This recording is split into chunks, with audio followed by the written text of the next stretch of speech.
After a long, harsh, snow-heavy winter in Austria, we begin shaping a garden that hasn't been cared for in years.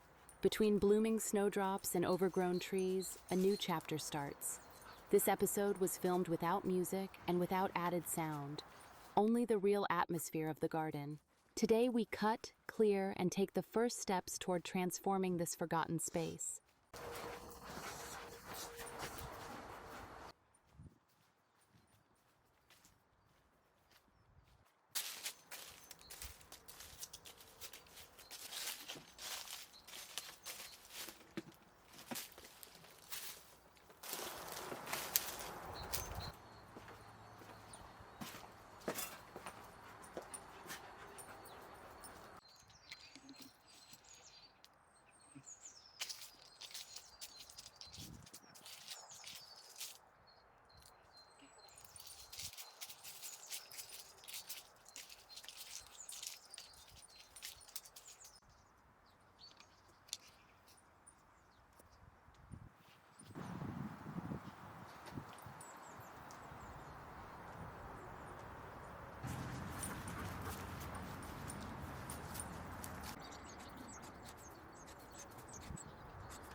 What was untouched for a long time is slowly taking shape.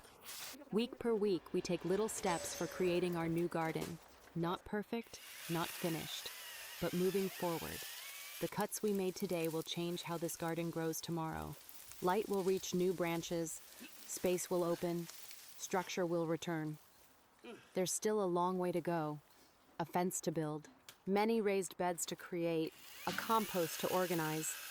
But every transformation starts with the first decisive step. If you enjoyed this journey, give the video a thumbs up, subscribe to the channel, and turn on notifications so you don't miss the next chapter. Join us next week at LetsDoCooking.com.